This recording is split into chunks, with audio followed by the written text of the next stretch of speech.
جی، سوال یہ ہے کہ مخلوق کو بے عیب دیکھنا یہ کیسے ممکن ہے؟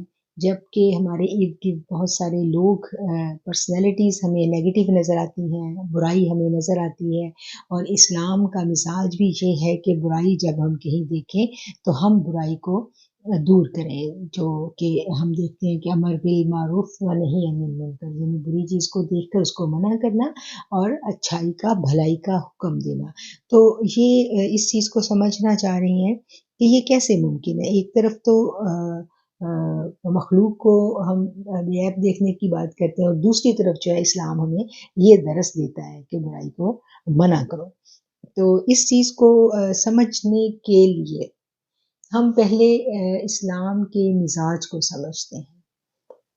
اسلام کا جو مزاج ہے وہ کیا ہے کہ دین کی بات کو حکمت کے ساتھ پھیلانا، اور یہ بات بالکل درست ہے کہ اگر ہمارے ارد کچھ غلط ہو رہا ہے اور ہمارے اپنے بالکل قریبی رشتوں میں ہو رہا ہے، تو اس کے لیے ہم کیسے اس کو اگنور کر سکتے ہیں؟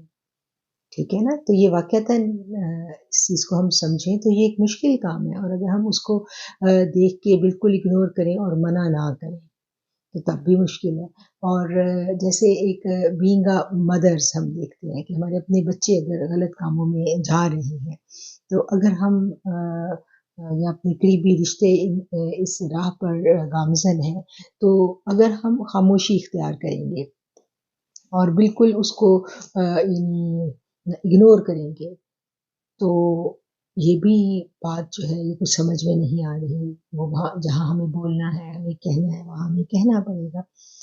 تو اس چیز کو جب ہم سمجھتے ہیں صوفیزم کے تناظر میں، تو ہمیں یہ پتہ چلتا ہے کہ کوئی بھی شخص کسی سے اگر محبت کرتا ہے تو اس کے محبت کی کیا وجہ ہے؟ صرف اور صرف اللہ کے لیے۔ محبت کس کے لیے؟ اللہ کے لیے۔ اور عداوت کس کے لیے؟ اللہ کے لیے۔ جب ایک فرد کی محبت اور عداوت صرف خدا کے لیے ہے، اللہ کی ذات کے لیے ہے، تو پھر اس کے سوچنے کا انداز جو ہے وہ مختلف ہو جاتا ہے، اپنی ذات کے لیے کچھ باقی نہیں رہتا۔ اب ہم یہ چاہتے ہیں کہ ہمارے جو برائیاں ہو رہی ہیں ہم اس کو منع کرنا چاہتے ہیں، اور اس کو علی اعلان ہم برا کہنا چاہتے ہیں، اور ہمیں برا کہنا چاہیے، ٹھیک ہے؟ تو پھر ہم کیا کریں؟ جبکہ لیکچر میں تو یہ کہا گیا کہ مخلوق کو بے عیب دیکھنا ہے، تو عیب تو اتنے بڑے بڑے ہیں۔ تو یہ ٹکراؤ جب ہوتا ہے سوچ کا، تو پھر ہمیں کیا کرنا چاہیے؟ تو اس سلسلے میں اس بات کو سمجھ لیں کہ دین جو ہے نا، دین یہ انفرادی طور پر ہر فرد کی تربیت کرتا ہے، ٹھیک ہے؟ اور دین کے احکامات کو نافذ کرنے کے لیے، دین کے احکامات کو نافذ کرنے کے لیے ہمیں پہلے دین کے اخلاق کو اپنانا پڑے گا۔ اس کے بنا ہم اپنے ارد گرد کے ماحول میں، اپنے گھر میں اس کو نافذ نہیں کر سکتے۔ اگر ہم ایسا کرنا شروع کر دیں گے، ڈنڈا ہاتھ میں پکڑ کر سب کے عیبوں کو اچھالیں گے اور عیب جوئی کریں گے، اور ان کو ان کی برائیوں کے اوپر ان کو لعن طعن شروع کر دیں گے، تو پھر کیا ہوگا کہ پوری کے پورے ماحول میں ایک فساد برپا ہو جائے گا، ٹھیک ہے؟ پہلے ہم نے کیا کرنا ہے؟ پہلے ہم نے اپنے اخلاق پر محنت کرنی ہے۔ جب ہم دین کے اخلاق کو سمجھ جاتے ہیں، ٹھیک ہے، جب دین کا اخلاق ہمارے اندر اترنے لگ جاتا ہے، تو پھر دین کے احکامات جو ہیں وہ آٹومیٹکلی نافذ ہونے شروع ہو جاتے ہیں۔ اور اس کے اخلاق کو سمجھے بنا ہم اپنے ماحول میں، اپنے گھر میں، یہاں پر بات ہم خواتین کے حوالے سے کر رہے ہیں، اپنے گھر اور اپنے ماحول کے حوالے سے ہم بات کر رہے ہیں، ٹھیک ہے؟ کہ یہ جو سوال کیا گیا یہ اسی تناظر میں ہی اس کا میں جواب دینا چاہ رہی ہوں کہ ہم اپنے ماحول اور اپنے گھر میں اس چیز کو کیسے نافذ کریں. تو اس کے لیے یہ ہے کہ سب سے پہلے ہم اپنے اخلاق پر محنت کریں گے. جب ہم ہمارے اخلاق اس لیول پہ پہنچ جائیں گے کہ جو ہمارا ماحول ہے اس میں ہم کمفرٹیبل ہو جائیں، لوگ ہمارے ارد گرد والے لوگ جو ہیں وہ ہم سے تنگ نہ پڑے. سب سے پہلے ہمیں کیا ہونا ہے، ہمیں مخلوق کے لیے بے ضرر ہونا ہے. پہلے ہم مخلوق کے لیے بے ضرر ہو جائیں گے، پھر اس کے بعد کیا ہے کہ ہم ان کے لیے فائدہ مند ہو جائیں گے. پہلا سٹیپ کیا ہے، ہم نے ان کے لیے بے ضرر ہونا ہے. دوسرا سٹیپ کیا ہے، ہم نے ان کے لیے فائدہ مند ہونا ہے. جب یہ دو کام ہوں گے، ہم مخلوق کو فائدہ پہنچانے لگ جائیں گے، تو پھر جو ہمارے ارد گرد کے جو لوگ اور رشتے ہیں وہ آٹومیٹکلی ہم سے جڑنا شروع ہو جائیں گے. اور اسلام کا مزاج ہی یہی ہے. ہم نبی کریم صلی اللہ علیہ وسلم کی تربیت کا انداز بھی یہی ہے. وہ کہا گیا ہے نا اسلام میں کہ برائیوں کو بھلائیوں سے دفع کرو. ٹھیک ہے، تو جب ہم اس انداز میں اخلاقیات کے ذریعے ہم آئیں گے ماحول کو تبدیل کرنے، ہم امر بالمعروف نہی عن المنکر کا سفر اپنی ذات سے جب شروع کریں گے، ٹھیک ہے، تو پھر ہم دیکھیں کہ ہمیں کتنی محنت درکار ہے.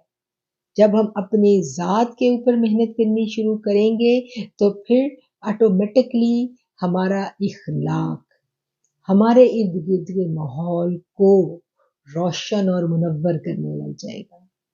ٹھیک ہے، جب وہ ایک روشنی پھیلے گی، اور پھر اس کے بعد آپ دیکھیں، جب آپ اس چیز کو سمجھ لیں کہ جب دین ہم اپنی ذات پر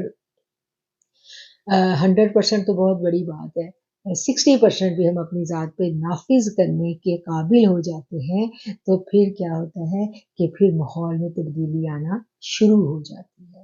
اس میں پہلا سٹیپ کیا ہے کہ ہم نے مخلوق کے لیے بے ضرر ہونا ہے.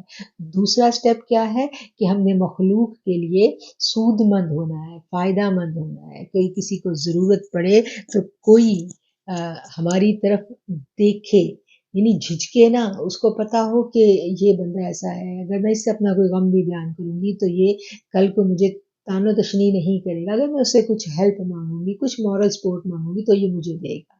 تو پھر کیا ہے کہ پھر یہ ارد گرد کے رشتے جو ہیں ان میں قربت پیدا ہونا شروع ہو جاتی ہے.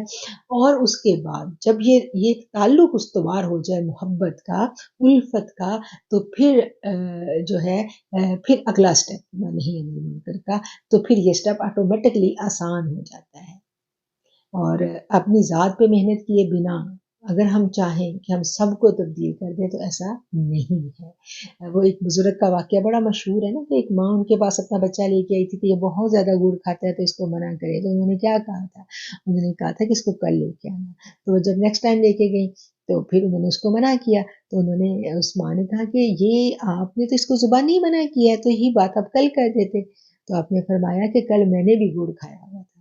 اگر خود آپ دیکھیں کہ ہمارے اندر وہ برائیاں موجود ہیں اور ہم نیکی کا لباس دوڑے، علم کے 4 لفظ جو ہے ان کو سیکھ کے ہم مخلوق کے لیے اپنے ان علمیت کے تیر چلانے شروع کر دیں اور ان کے عیب چننے شروع کر دیں اور ان کے لیے ہم باعث تکلیف بن جائیں، تو یہ انداز جو ہے یہ اسلام کا قطعاً نہیں ہے، اسلام کا انداز نہیں ہے. اسلام کیا کرتا ہے، اسلام انفرادی طور پر فرد کی تربیت کرتا ہے، اور پھر وہ اخلاق کے ذریعے نبی کریم صلی اللہ علیہ وسلم کے بارے میں ہے نا کہ آپ کا بہترین اخلاق تھا. تو اخلاق کے ذریعے اسلام جو ہے وہ تبدیلی لے کے آتا ہے. اگر ہم چاہتے ہیں ہمارا ماحول تبدیل ہو تو ہمیں اپنے آپ کو تبدیل کرنا پڑے گا، اپنے اخلاق کو عمدہ کرنا پڑے گا، تو پھر ہی ہمارا ماحول جو ہے وہ بدل سکتا ہے. بہت شکریہ.